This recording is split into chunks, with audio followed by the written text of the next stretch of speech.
Okay. అలా అతిగా ఇది అతే అంటారా సార్? నేను అనట్లేదు, వాళ్ళ అతి అనుకునే వాళ్ళకి మీ సమాధానం ఏంటి? ఇదే నా సమాధానం. ముందు నీ ఉన్న నలుపు చూసుకో, తర్వాత అవతల వాళ్ళ గురించి కమెంట్ చేయి అంట. ఓకే. మనం ఎప్పుడు కూడా మేము పతివ్రతలు అని మగాడు కానీ ఆడదు కానీ నటించకూడదు. ఎదురు అసలు నువ్వు మంచిదానో చెడదానో, నేను మంచిదానో చెడదానో సార్?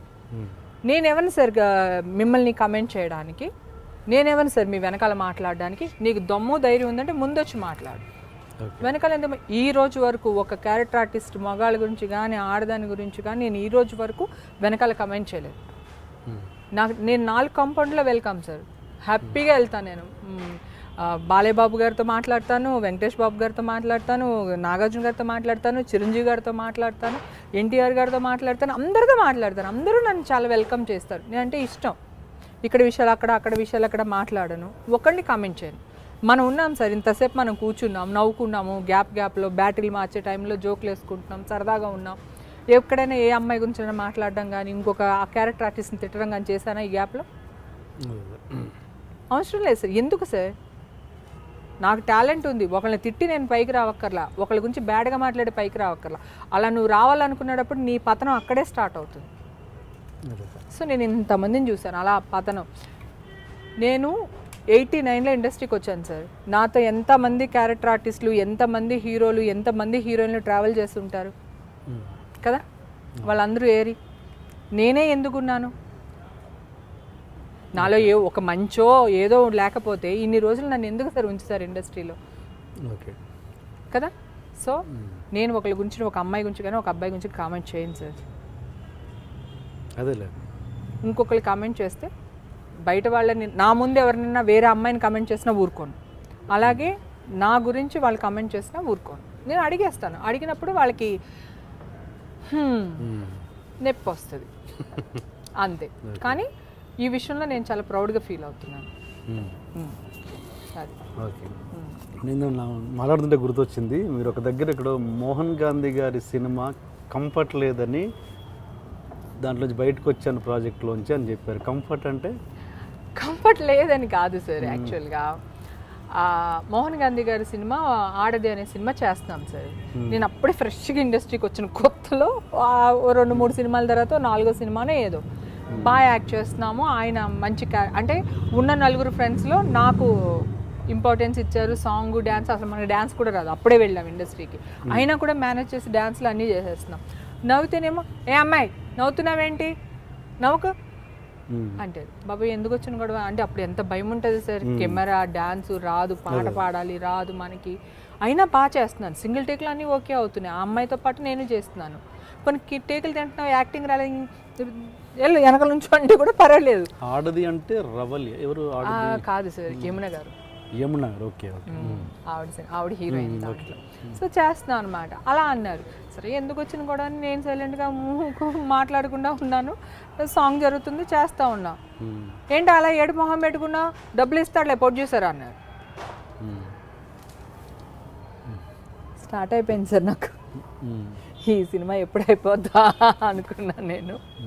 ఆ సినిమా అయిపోయింది. తర్వాత శ్రవంతి మూవీస్ రవికిషోర్ గారు, నేను ఆ సంగతి మర్చిపోయాను సార్, అసలు నాకు గుర్తు కూడా లేదు అసలు. నువ్వు నాకు నచ్చావుకి రవికిషోర్ గారు ఫోన్ చేశారు. ఆయన మోహన్ గాంధీ గారి సినిమాకి ఆయన ప్రొడ్యూసర్ అట అప్పుడు. మొన్న అది నువ్వు నాకు నచ్చే సినిమాకి పిలిస్తే నేను ఎంఎస్ నారాయణ గారు పక్కన చేయనండి అని ఫోన్ పెట్టేశా. ఇప్పుడు చూడండి, నా వయసు పెరిగిపోయింది. ఎంఎస్ నారాయణ గారితో వీళ్ళందరితో డబ్బు పెరిగింది, వయసు పెరిగింది. నాకు లేని వయసు నేను తెచ్చుకున్నాను బికాస్ ఆఫ్ వీళ్ళందరితో యాక్ట్ చేయడం వల్ల. అందుకని పెట్టేస్తే ఆయన పిలిచారు, ఆఫీస్కి పిలిచారు రమ్మని. వెళ్ళాను. త్రివిక్రమ్ గారు, విజయభాస్కర్ గారు వీళ్ళు ఉన్నారు.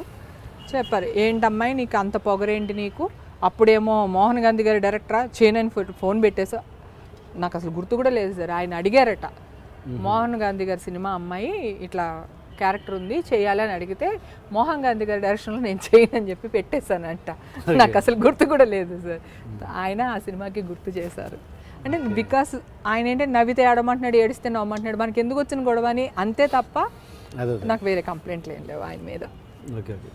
అలాగే మన బోయపాటి శ్రీను గారు హేమా బాగున్నావు అంటే ఆయనకి పెద్ద కౌంటర్ ఇచ్చారంట. హేమా బాగున్నావా అంట, అర్థం కాలేదు. హేమా బాగున్నావు ఈ రోజున అంటే ఏదో పెద్ద కౌంటర్ ఇచ్చారంట. ఆయన అసిస్టెంట్ డైరెక్టర్గా ఉన్నాడు. ఓ నాకు అసలు అర్థం కాలేదు, అదేంటి మంచిగా సినిమా చేసాం కదా నేనేమన్నాను ఆయనేమన్నారని కన్ఫ్యూషన్. అమ్మా ఇది ఎప్పుడు సార్, ఎప్పుడుదో ఆయన సినిమా స్టార్ట్ అయ్యే ముందు ఆఫీస్కి వెళ్ళినప్పుడు గుర్తు చేశారు. అన్నయ్య సినిమా చేస్తున్నాము, నేను సౌందర్యకి మదర్ క్యారెక్టర్, చిన్నప్పుడు ముత్యాల సుబ్బయ్య గారి దగ్గర అసిస్టెంట్ డైరెక్టర్గా పనిచేసేవారట ఆయన. ఆయన వచ్చి డ్రెస్ చాలా బాగుందండి అన్నారంట. నేనంటే ఇది నా దగ్గర చెప్తారేటండి, నేను మగాడినే కదా, నా అమ్మాయి దగ్గర చెప్పండి అన్నానంట. నేను మగాడిని కదా నా దగ్గర చెప్పకండి అన్నానంట. ఆయన పాపం చాలా అంటే అప్కమింగ్ స్టార్టింగ్లో ఉంటారు కదా, ఇదేంటి ఇవిడ ఇలా అనేసింది అనుకున్నారంట ఆయన. నాకు తెలీదు. రీసెంట్గా ఆ సినిమా స్టోరీ వినడానికి వెళ్ళినప్పుడు క్యారెక్టర్ ఇచ్చినప్పుడు నా క్యారెక్టర్ చెప్పడానికి పిలిచారనమాట. అప్పుడు ఏమండి మీరంటే వినయ్ విదయ రామకి, ఏమండి మీరు ఇలా బెదిరించారండి నన్ను అని చెప్పి చెప్తా ఉన్నారనమాట. అమ్మో అది చాలా సంవత్సరాలు అయిపోయిందండి అసలు అది జరిగి.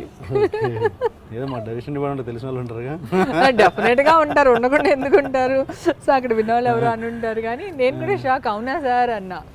నాకు అప్పుడు అంత ఐడియా లేదు. కాకపోతే ఏంటంటే సార్, ఇండస్ట్రీలో మన ఇలా లేకపోతే ఎవరైనా ఏమన్నా అంటారేమో, ఎందుకు కొంచెం మనం రఫ్ అండ్ టఫ్గా ఉంటే మంజోళ్ళకి ఎవరు రారు.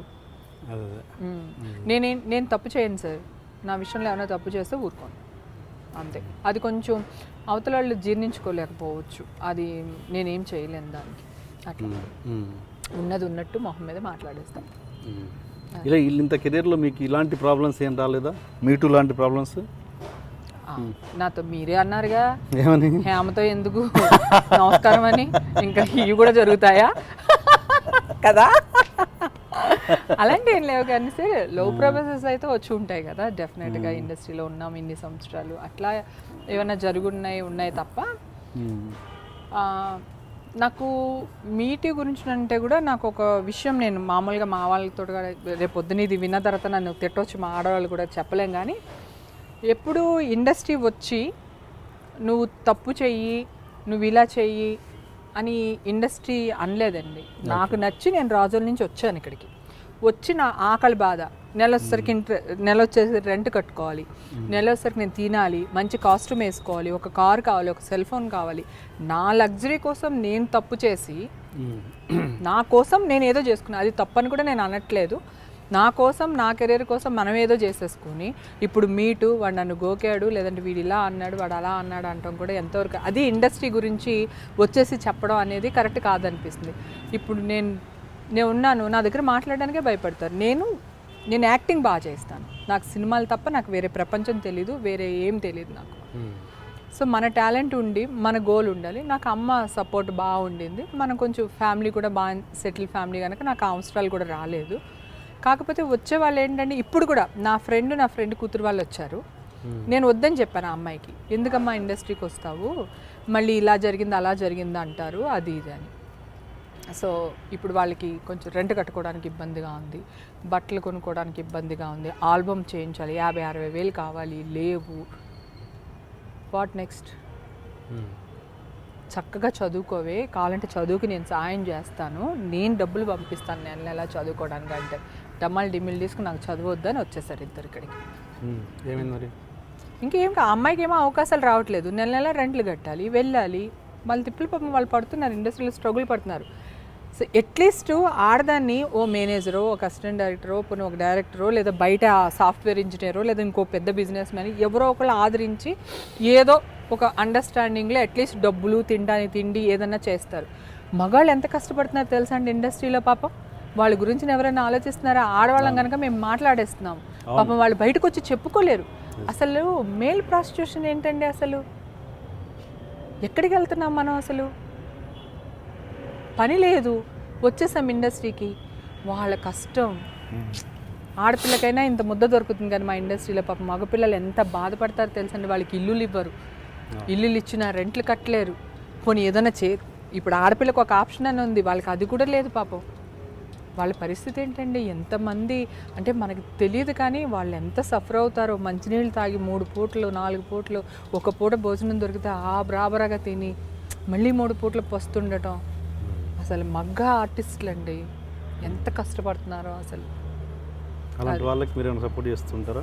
100% చేస్తుంటాను సార్. అలా సపోర్ట్ చేసిన వాళ్ళలో పూరి జగన్నాథ్ గారు కూడా ఒకరు.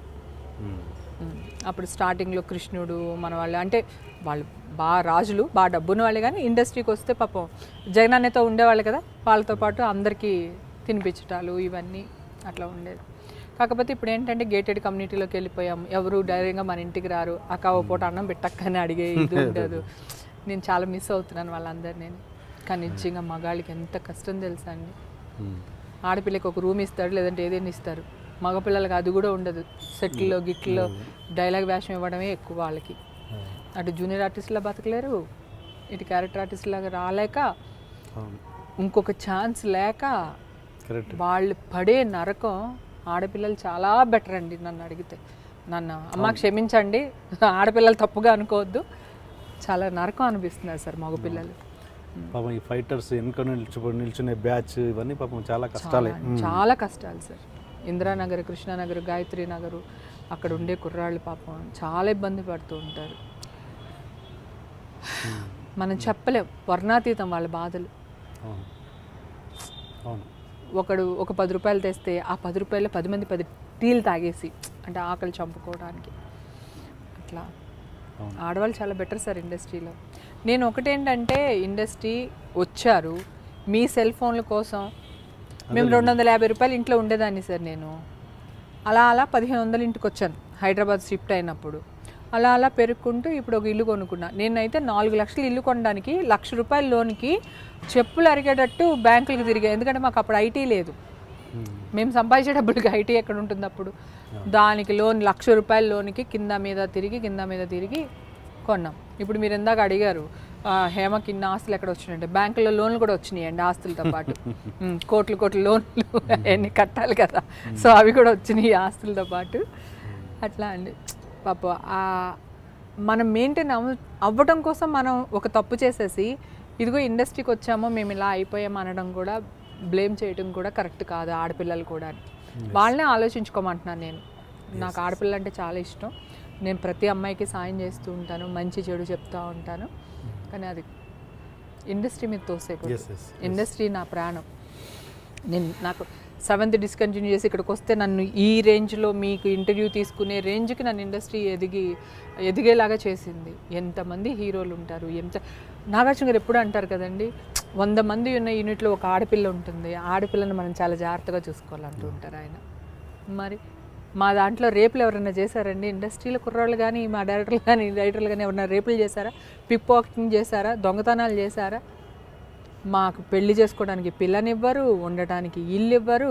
మా చెల్లి, మా మహాతల్లి ఈ మధ్యన పెట్టిన ఫిట్టింగ్కి ఆడవాళ్ళకి కూడా ఇల్లు ఇవ్వట్లేదు, ఇచ్చిన వాళ్ళు కూడా గెంటేశారు. మీరు ఇందాక అన్నారు కదా, మీరు సెటిల్ చేసుకోవాలండి, మీడియాకి రాకూడదు, ఇందాక సురేఖ విషయంలో మాట్లాడుతుంటా అన్నారు కదా. నాకు అమ్మాయి అంటే ప్రాణం అండి. ఈ రోజు వరకు ఏదో మీరు అంటున్నారు ఒక చిన్న గ్యాప్ వచ్చిందని, కానీ మా ఇద్దరి మధ్యన అలా ఏం ఉండదు. అది నాకు ప్రాణం. నాకు అదంటే ఇష్టం, నేనంటే దానికి ఇష్టం. మా ఫ్రెండ్షిప్ అలాగే కొనసాగుతూనే ఉంటుంది, దాంట్లో నో డౌట్ అనమాట. కానీ ఇండస్ట్రీని బ్లేమ్ చేసిన, ఇండస్ట్రీని ఏమన్నా అన్నా నేను ఊరుకోను సార్, నచ్చదు. ఎందుకంటే నేను ఇండస్ట్రీలో పుట్టి పెరిగినట్టు పెరిగాను నేను. అంటే తెలియని దాన్ని నేను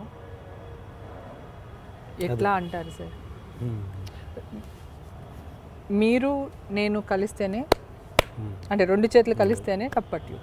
నాకు ఇష్టం లేదు. మీరు అడిగారు, మన స్కూల్ డేస్లో చిన్నప్పుడు, ఇప్పుడు 14 ఏళ్ళు 15 ఏళ్ళ అమ్మాయిలే లవ్వులు, అబ్బాయిలు లవ్వులు అని తిరుగుతున్నప్పుడు, ఒక ఆడ మగ ఒక చోట పనిచేసినప్పుడు, సో ఆ టాపిక్ రాదని ఎట్లా అనుకుంటాం సార్? వస్తుంది, నీకు నచ్చితే ఓకే అంట, నచ్చకపోతే ఓరా ఇరుగుద్దు నీకు అంటావు, అయిపోయింది కథ. వాడు వచ్చి నేను రేప్ చేయడాలు ఇట్లాంటివి ఉండవు కదా. సో ఇది ఎక్కడ లేదు అంటున్నాను. దీన్ని ఇండస్ట్రీకే ఫోకస్ చేసి ఇండస్ట్రీనే ఎందుకు అంటున్నారు అనేది నా కంప్లైంట్. అదే ఓన్లీ గ్లామర్ ఫీల్డ్ కాబట్టి ఇందాక నేను ఏమన్నాను సార్, నా కూతురని తెలియనంతసేపు ఫ్రీ బర్డ్ సార్. నా కూతురని తెలిస్తే అన్నీ మళ్ళీ నూతిలో కప్పలాగా దాన్ని లోపలే పెట్టాల్సి వస్తుంది అని అన్నాను. మాకెందుకు సార్ ఈ తిప్పలు? మిమ్మల్ని ఎంటర్టైన్ చేస్తున్నాం కదా, మీ పెళ్ళం బిడ్డలు కూడా మా వల్ల పోషించుకుంటున్నారు, కనీసం మాకు కొంచెం రెస్పెక్ట్ ఇవ్వండి అని అడుగుతున్నాను నేను, అంతే, ఇంకేం లేదు. సో ఆడవాళ్ళు మగవాళ్ళు ఇద్దరు కష్టపడతారు సార్. ఇక్కడ రేపులు చేసేవాళ్ళు ఎవ్వరూ లేరు. మా వాళ్ళు చాలా మంచివాళ్ళు. బయట సొసైటీలో ఉన్న జనాలకి అందరికంటే కూడా మా వాళ్ళు చాలా మంచోళ్ళు.